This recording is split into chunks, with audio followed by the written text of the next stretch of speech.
Well, hello there. Good evening and welcome. This is Strong and Sassy here on your Superstation Joy 99.7 FM. A very big thank you to Aram for sitting in for us last week. And it's good to be back. So, tonight we're talking about who a good woman is. And in conversations over the last few days, I realized that when you ask anyone really who a good woman is, the definition sometimes differs from who a good single woman is to who a good married woman is. So somehow it would seem as though women are supposed to transform, maybe lose parts of themselves, maybe gain a little bit more to be good wives, as opposed to just, a one-size-fits-all, I guess you could say anyway. So tonight we're asking that question, who is a good woman? Evans started us off by telling us that a good woman to him is somebody who can give him good food. I'd love to hear what you think a good woman is. Our phone lines are open. We're just going to keep them open the whole of today's show. 0302-216-541. Our text lines are open as well. 055-11-11997. 0302-216-541 and 055-11-11997. So text or call and let us know what you think a good woman is and how different that is from who a good wife is. So joining me in the studio this evening is Sinam Batali, General Manager for Several Marketing Solutions. Every time she comes on the show, the job description changes. So this one has been on for a while, yeah. But knowing you, we grow. Yeah, exactly. And I didn't mean that in a bad way. I just meant, in terms of taking on new things. Hi, Sinam. How are you? Hi. I'm good. It's good to have you. Good to see you. All right, let's leave it there. Let's leave it there. But You you see that the eyes that I'm giving you go on Facebook. We're live and interactive, and if you'd prefer to see us and be a part of the conversation, we're there as well. So, Esinam, who is a good woman to you? What do you define as good? Right? Like, by whose standards are we qualifying good? By religious standards, by cultural standards, by personal standards that people have, and that culture also changes from place to place. What we would define as a good person here, a good person in the UK may probably differ based on the culture that they're in. So I think that first of all, we first have to define what the good there means, and then we can use it to qualify the person, the woman we're talking about. So what is the good in there? So here in Ghana, which is where we are, that's the qualification. Here in Ghana, I think it also differs, but let's take it, or let's look at the modern Ghanaian man and woman. Let's look at it from that. That's interesting, because even the definition of good, old, and then good new is different. Are very, very different. Yeah. So let's do the modern thing. Right, so the modern Ghanaian. Yeah, the modern Ghanaian woman. Yeah. Right. Good would be somebody someone who's ultimately looking out for the best interest of herself and those around her. Right. Somebody who is devoted or committed to a certain thing and follows to who we can see they're assertive, they're hardworking, they're strong, they're dedicated, and when they say they'll do something, they go ahead and do it. That kind of a woman I will call good, right? Somebody who respects themselves, respects others, is not out to doesn't have any sort of ill intentions towards anybody, and focuses on themselves, their immediate surrounding, people around them, how to develop themselves and the people around them. So that's how I would describe a good woman from my perspective. Okay. What do you think? Yeah, but the thing is, it's so multi-dimensional though, because how? Because again, good is relative. So very relative. For example, if you're a good woman does it mean that you put yourself first, or does it mean that you put others first? Because you may be known as somebody who puts others first, so people say you're a good woman. You may be known as somebody who puts their selves first, and the self-aware academy would say you're a good woman, but Yes. everybody else will say that you're selfish. Yeah, I think it's the balance. It's the person who knows when to choose themselves, when to be there for others. Because self-care, or not choosing yourself, not prioritizing yourself, is self-abandonment, right? Focusing on others more than you is abandoning yourself, and focusing on yourself more than anybody else, right? Some may say it's self-love, but striking the right balance and finding the right spot, the sweet spot where you know when to take care of yourself, and you know when to take care of others, you know when to be there for yourself and choose yourself above everything. It's also possible, and there could be times where you could be selfish too. Sometimes a little bit of selfishness is necessary in loving yourself more, but it could also go overboard. Yeah. Then you're not being good. When I was younger, I used to think being good was something that was defined by other people. So I was maybe much more focused on being a good daughter. Yeah. Being a good wife, because I got married quite young. Being a good mother, being good to other people was what defined good for me. But then it's funny, because as the years have gone by, I define good relative to myself. So there are times when I will be a bad daughter to be good to myself. Right. Do you get what I mean? Or there are times when I won't be a great wife, and maybe I may need a couple of weeks off, being married. Yeah. Not in a bad way, but like I just need a break, to be good. Yeah. So it's kind of changed over the years, and I think with the whole self-love revolution and stuff, we're finding the balance. Yeah. But it's interesting, because when we asked Evans who a good woman is, and I think majority of men would automatically answer that question in relation to how a woman treats them. His first thing was, as long as she gives me food. Good food. And obviously, sex would be up there on the list as well. So it's interesting that maybe men, and I wish the men would call in, because I'd love to hear who you think a good woman is, and whether food and sex are like top of the list, or whether, there's things like, I think they grouped under maybe the care for your partner's needs. Okay, so let's say you're, as a woman, you're with a man or whoever you choose to be with, and then you pay attention to their needs, you are there for them, you offer the support and whatnot. That is when you're being a good person. I think essentially it's about being a good person, but then for being a woman, it is doing what you said you would do and doing it well.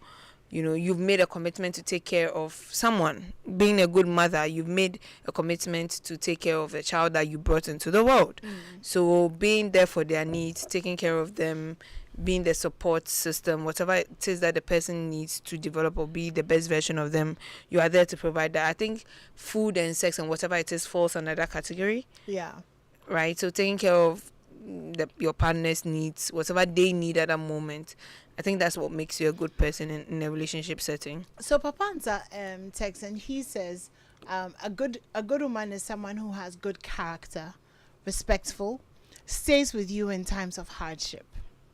So let's take those three things, right? So good character. Everybody should have good character, though. But you see, the thing is, isn't good character relative? It's subjective. Subjective, that's the word, yeah. It's subjective based on the person who is perceiving, or like we said, at the receiving end of the character. Your good character may not be good for somebody else, right? What you consider good may not, like you think. There's some universal goods. Of course, so general standard. Yes, 10 commandments. Yeah. Right, and of course the fidelity contract you've signed with somebody. If you are in a monogamous relationship, the kind of social contracts you have with yourself, with your partner, and the people around you, right? That's hidden to that. Doing your part of the bargain is being good. Do you think, I mean, you brought up fidelity, so just, I mean, maybe we can talk about that a little bit, because I think that there's obviously the perception that a good woman obviously is a woman who is faithful. Yeah. Do you think that over the years it's become more difficult to be faithful as a woman?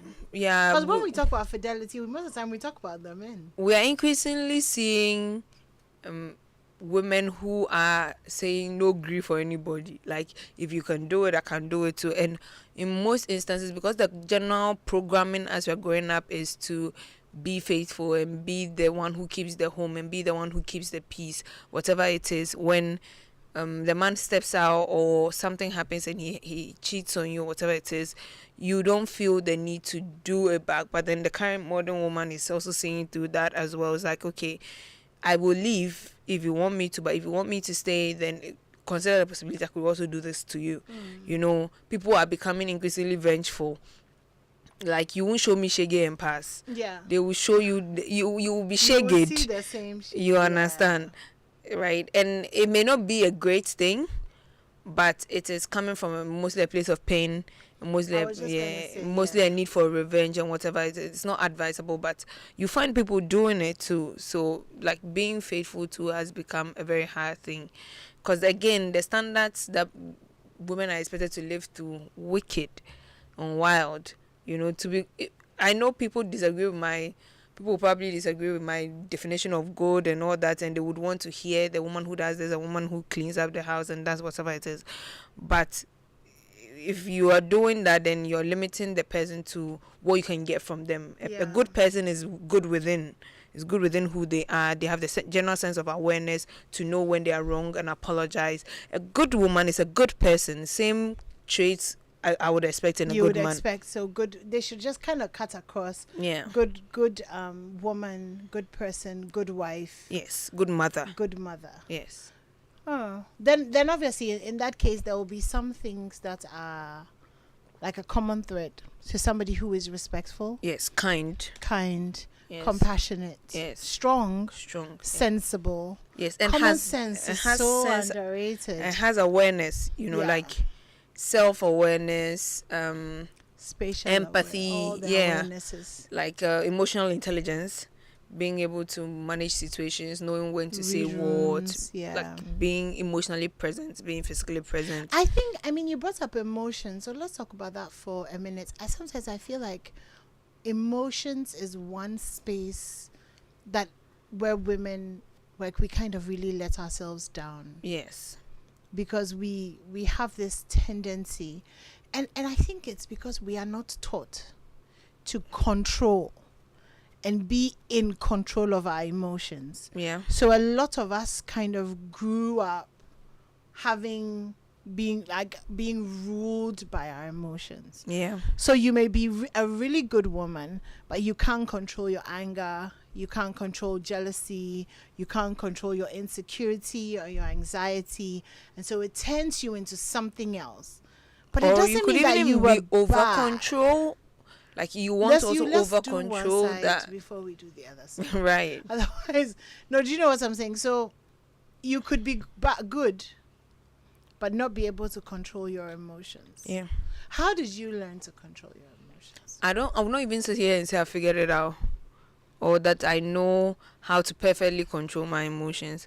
But I know that being present helps. Acceptance is one of the things I've had to learn quite recently, that accepting whatever comes is supposed to be for you, and it's supposed for you to live through it. You're supposed to live through it to learn or to figure more things out. I'm not hard on myself. I'm self-compassionate. I think that's one of the ways I'm managing my emotions, that even when I get angry, I understand that I'm human and I can get angry. It's what I choose to do with the anger that matters. It's how I choose to respond to it. So I'm starting to, like, give myself a break, or catch a beat when I feel like my emotions are getting all over the place. Like, I can catch a beat and look at it and say, okay, this is why I'm doing this, or this is how I'm feeling this way. And sometimes, like, being able to be calm, meditating helps me to check myself better in terms of how I even react to things. it got a time I was very anxious. I was socially anxious at some point. It's dying off slowly with more awareness and taking care of myself. Being able to like realize when I'm going overboard and be able to check myself. I think that being physically present in your body, mentally present in your body, and grounding yourself so that when something changes, you're aware. Practicing gratitude, like being able to name the things that I'm grateful for, also helps with my emotions. When I go all over the place, I catch myself and like I'm grateful for my ability to breathe, my body, that my body is functioning well, that my mind is functioning well, and this thing that I'm feeling will pass. And all these things I had to learn on myself through YouTube, self-help books, and all that. I think one of my favorite things now in the past few years is self-regulation. Again, it's not something that we're taught. Self-regulation, self-soothing. And one of my most popular phrases, or my most used phrases in my life right now, is "give me a second." Right. So I say that a lot to regulate my emotions because I'm very sensitive. So Same. I pick up a lot of energy. Same. So first of all, I limit my interactions. Because if you're sensitive, then you're going to be picking up a lot of energy. So I mean, the it's Bible draining. says to be able to not be so at the mercy of other people in terms of my emotions. Right. So I picture myself in a bubble, and I am in this bubble. So when there's a situation or something comes up and I start feeling emotional, whether it's anxiety or whether it's anger, whether it's fear, whether it's pain or anything, I picture myself in my bubble. So I'm in my safe space. So then I've learned how to detach from what is going on around me that's causing the emotion. And then I ask myself, okay, why are you feeling this way? Is this yours or is it that person's? If it's that person's, then let's leave it for them to feel that way. If it's mine, okay, why do I feel this way? Talk myself through it, self-soothe, okay, this. And then try and go out of my emotions into my head. The thing has taken me like 20 years to learn how to do this. It's not easy. Because I'm telling you, I was one of the most emotional people you'd meet. I was crying every day. I couldn't deal with my relationships because I feel everything. I feel every mood, every word that you say, whatever you didn't say and what you say, I felt all of that. So there's always so many emotions. So then you're tense, you're anxious, you're crying, you're insecure. So just being able to detach from all of that, get into a place where, and I wish that it was something that maybe we talk about more, that we teach people more, that you do not have to be ruled by your emotions. Just take a moment to breathe. You don't know how soothing breathing is till you try it. Whatever the state of emotion, just breathe. Just sit for a moment, close your eyes and breathe, and pay attention to your breath. Like follow your breath, the air as it goes into your nose, and as it comes out, and breathe. You'd realize that it will calm everything down. If you breathe 60 times, if you breathe 50 times, it will calm. You end up being calm. At some point you stop counting and you just start breathing.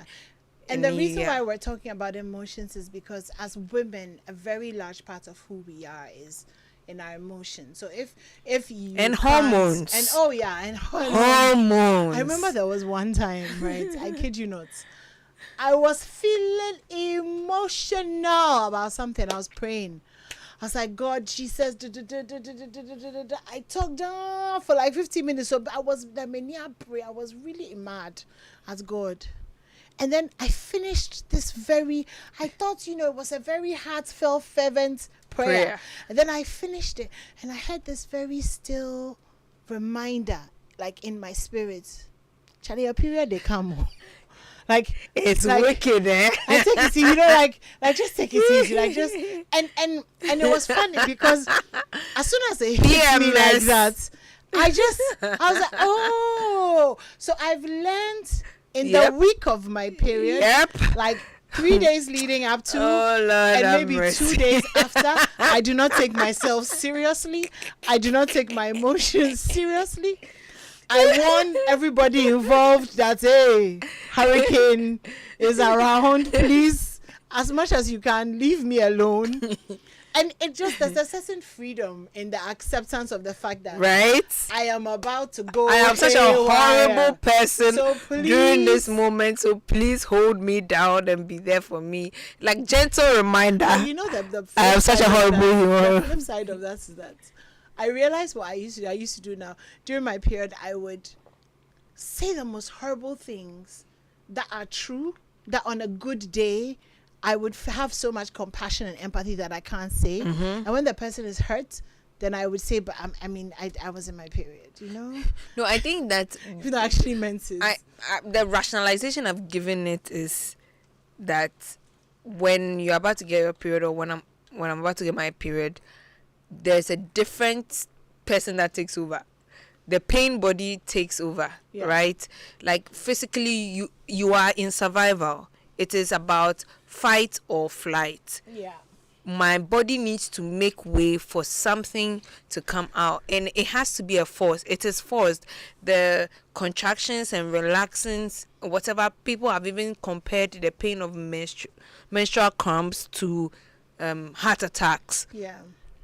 Imagine how you will Especially fight, if you have endometriosis and other, PCOS and other everything. conditions as Yeah, well, it's very painful. So your body has to build itself to tolerate that pain. So I think all compassion goes out the window, all kindness goes out the window. So everything is times 100. yes, and your emotions are heightened, estrogen level very high. So you are a woman's woman during that week, and having the people around you recognize that, hey, Charlie, she's in this particular mood, and let's take care of her. And you yourself recognizing that, because I feel like a lot of women too don't know. Then yeah.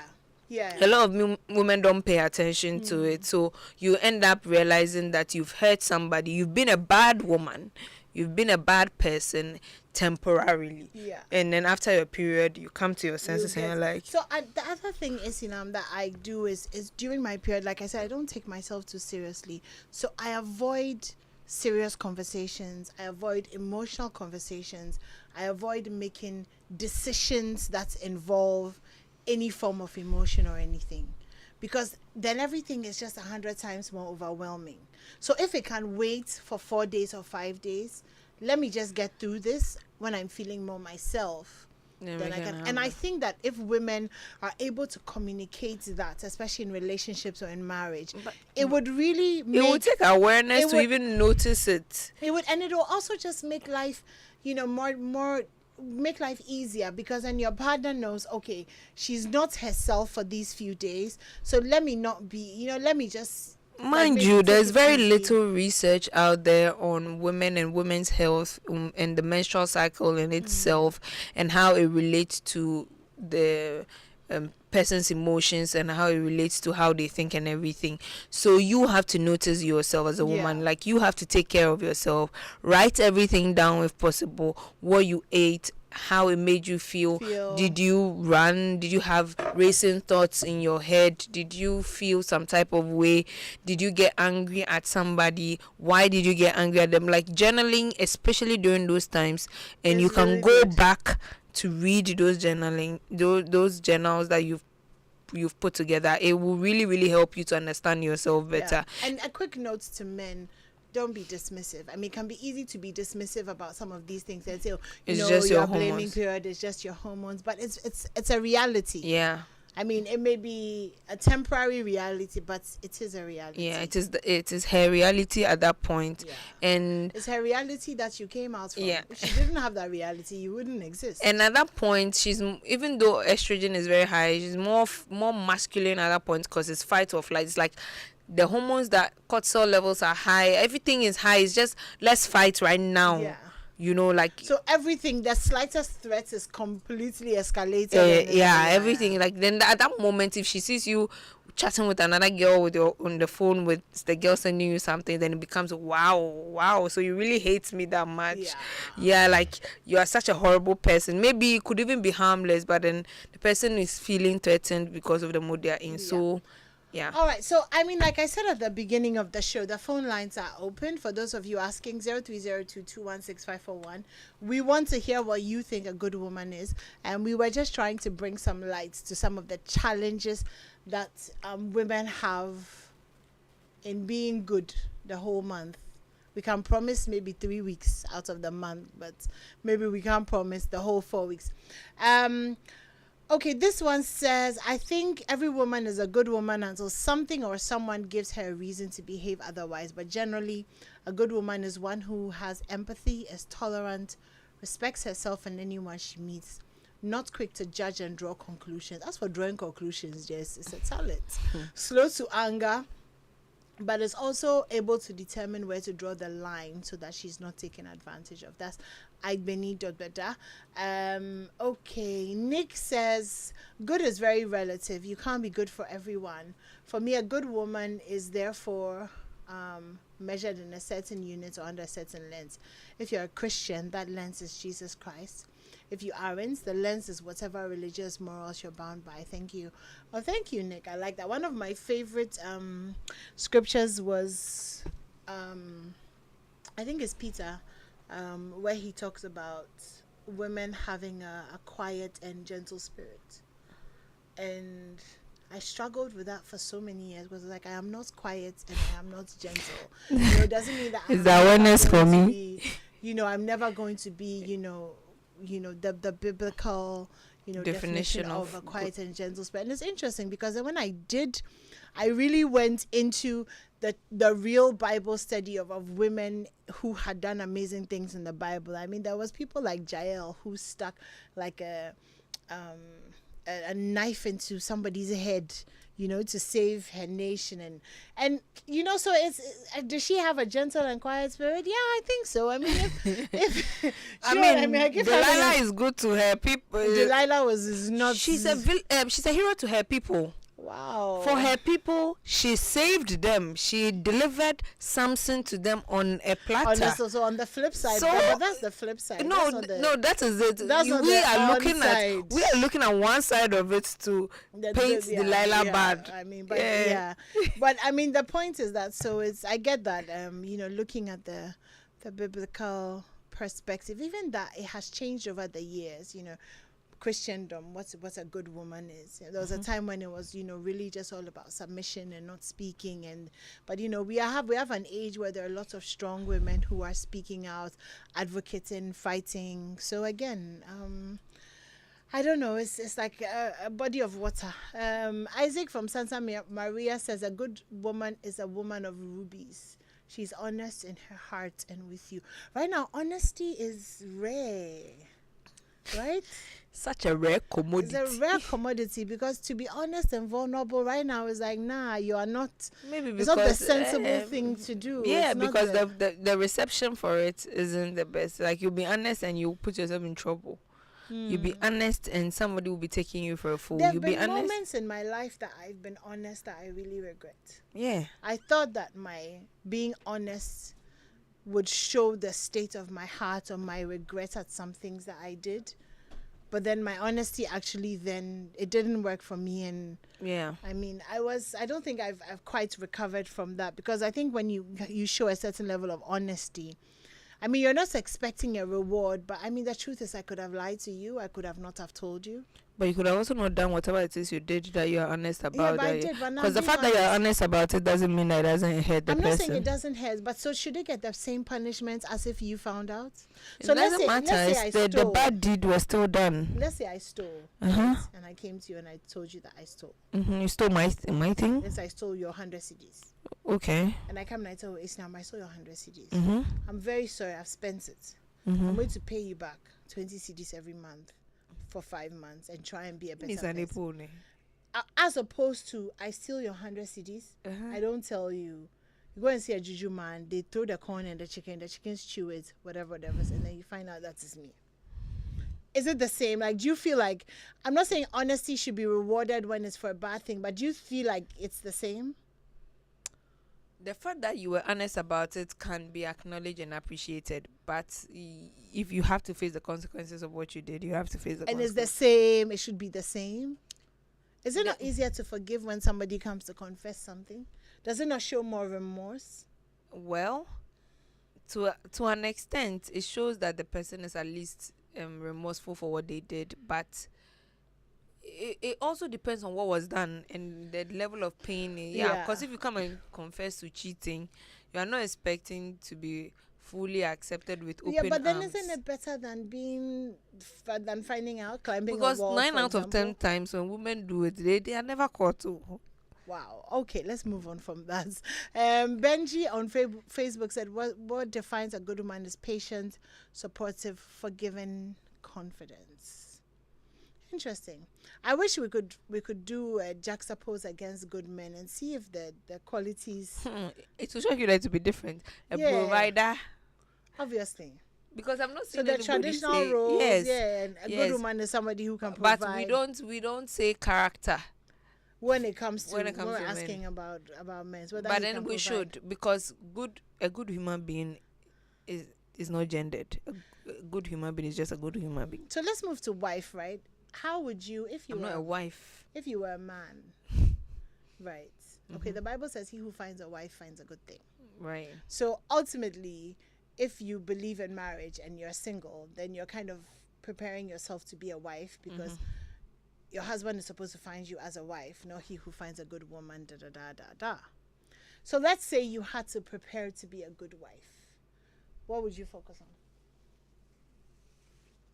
I think I'll focus on my emotional intelligence, and the way I can be there and supportive to my partner. How can I be a good wife? How can I be a good space for which this person in which this person will grow? How can I be a good support, a shoulder to lean on, attentive to their needs? You know, how to take care of another human being. That is what I will focus on to be a good wife, because ultimately that's the most important thing. If you are paying attention to your person's needs, loving them in their love language while receiving love, like, that is the ultimate relationship goal. To find somebody who knows your needs and works with you to take care of them. Yeah, so, and that's what I would consider as being a good wife. Nothing else matters. You know, the number one thing for me would be reducing my thoughts into short sentences. Doesn't have to be short sentences. Short sentences.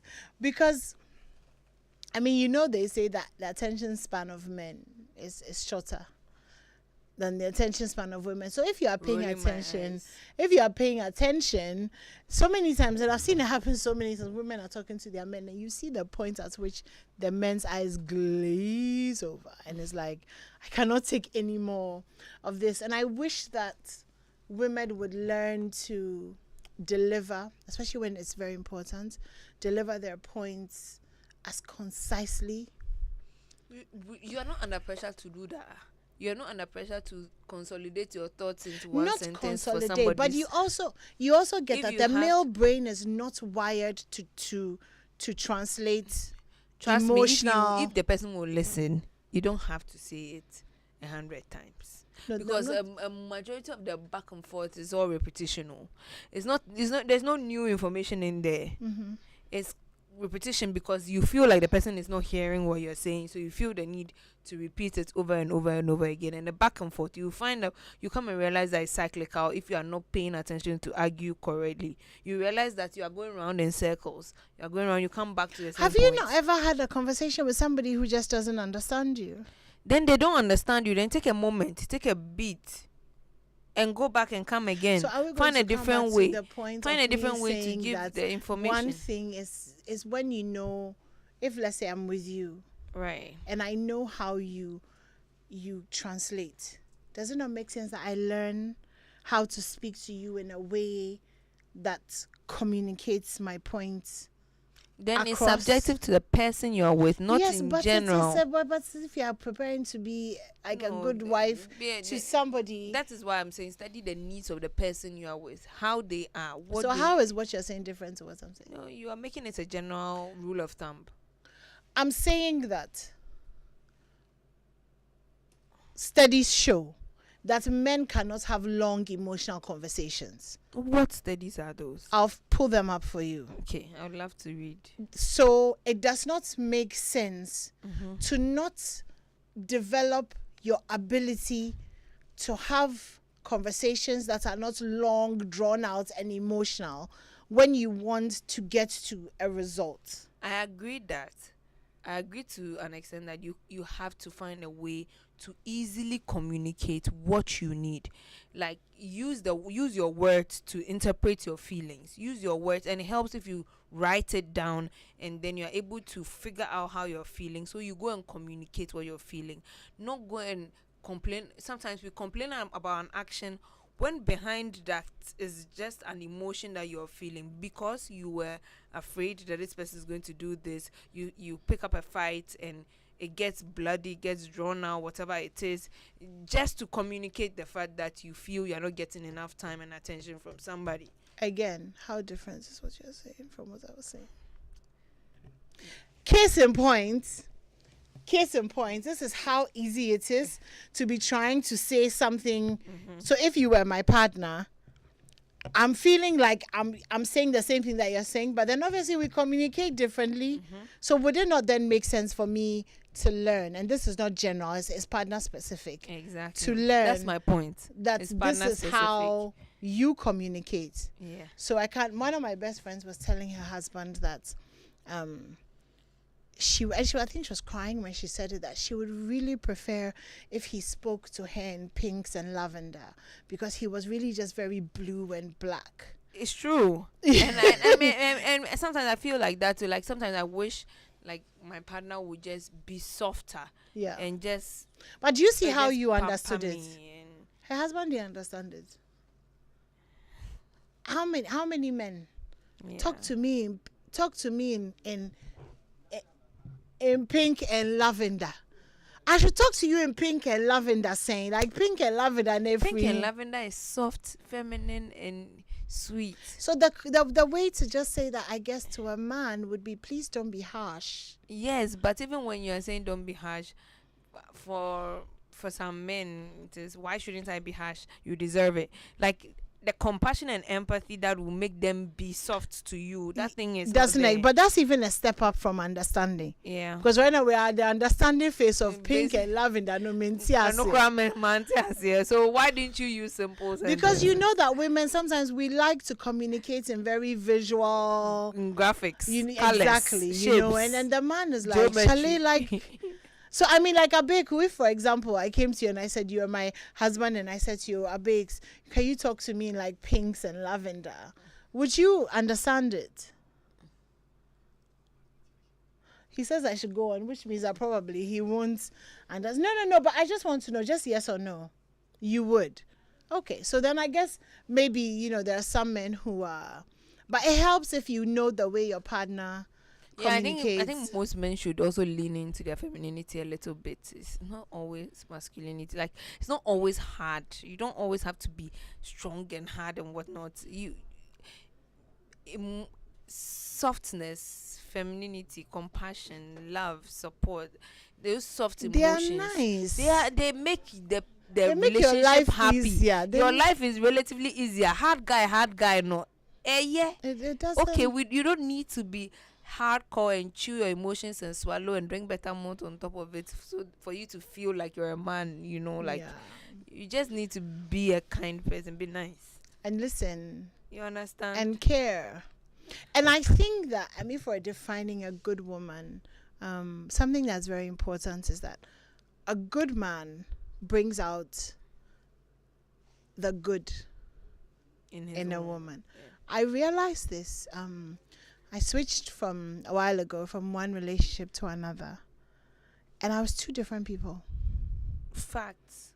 And the only difference was the way the men behaved. Yep.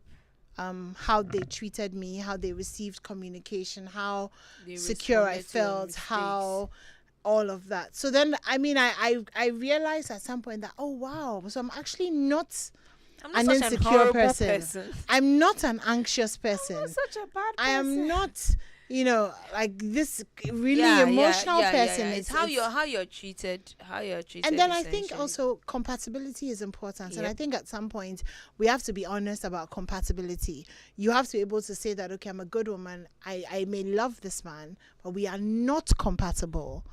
Yeah, So this is not the best place for me, that's true. regardless of how much you love, because your ability to be the best woman that you can be will also depend on the person that you're with, how compatible you are, whether your personalities work. And these things are science. Like, no matter how much you love, when a talkative is married to a very quiet person, there's definitely going to be a problem somewhere. One person is going to consider the other boring, the other person is going to consider the other a chatterbox, and then But can you imagine two people who like to talk? oh, it's nice. Or at least, even if one person doesn't like to talk, they enjoy the listening. Or two people who like the outdoors, shared values, shared fun, shared interests, shared experiences, all those things are so important. Very, very important. I can't explain to you how important it is for me, who is in the entertainment industry, who enjoys going out, to be with somebody who also enjoys going out. It would be a dream come true. However, I have somebody who is extremely introverted, who would rather play games at home or would rather just chill at home. And chilling at home is a bit boring for me.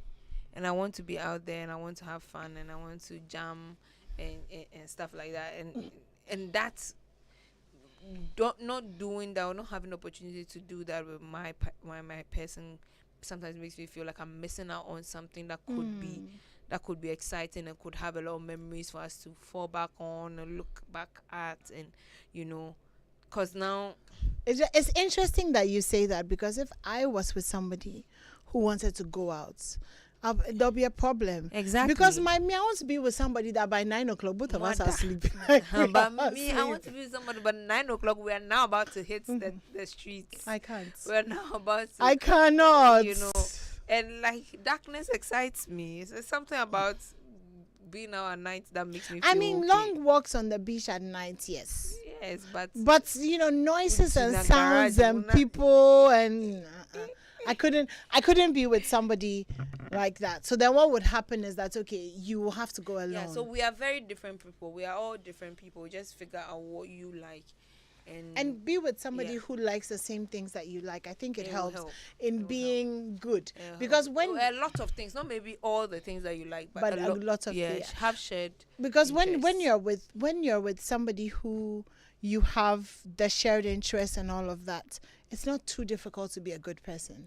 It's not difficult at all, because your inherent self is alive, and your go-to, and you would end up not feeling guilty. There won't be accusations of selfishness, because whatever it is we're doing together. Yeah. How would you tell me I'm being selfish by when we are both when we are sleeping? both like we know that this movie that we are coming to watch, we will not go past 15 minutes.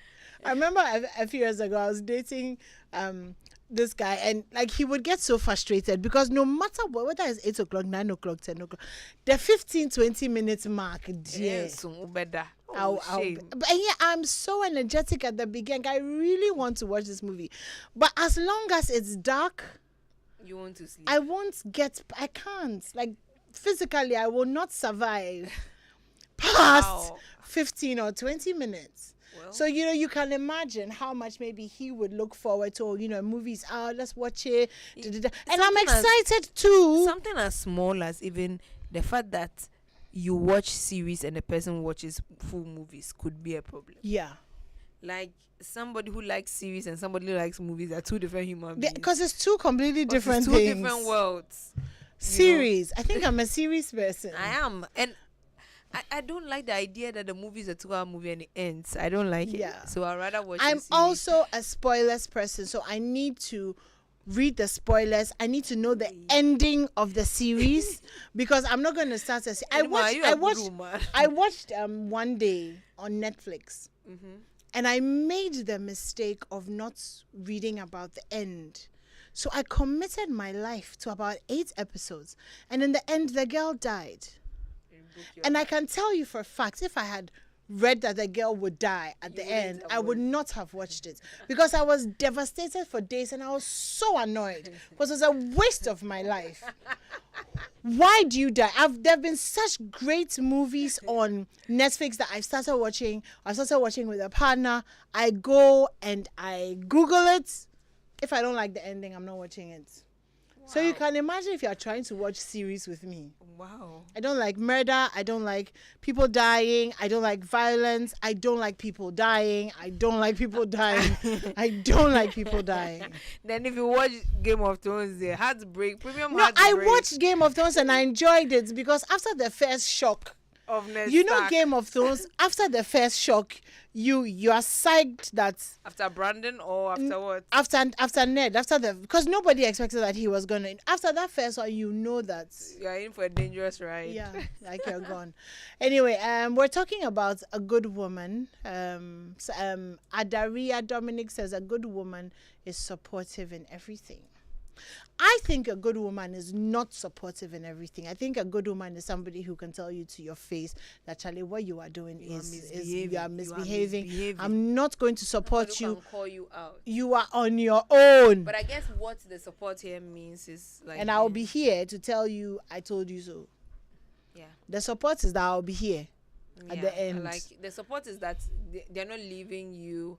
I mean, I saw a comment that is supportive, like during hard times, but there are some people who I have the feelings. best thing they will do for I you have during the hard feelings times about to hard leave it. times. I have strong feelings Because you about see, that. hard times that you brought on yourself, I cannot suffer with Like you. if you didn't listen and use your money to go and do some investments that are shady, I told you about it constantly and you Now didn't we're in listen. hard times. And now we're in hard times and you really want support through it, or maybe you will get compassion, but support From a distance. Ember. Compassion from a distance. From a distance. Anyway, so that's us on a good woman. Yeah. Yeah, so we're going to try to be good women. But I think most importantly, define for yourself what good is. What good define what you can live with. Yeah. Because at the end of the day, you have to live with yourself. And people will always judge you. If you do a good thing, they'll judge you. If you do a bad thing, they'll judge you. So unless you're potato.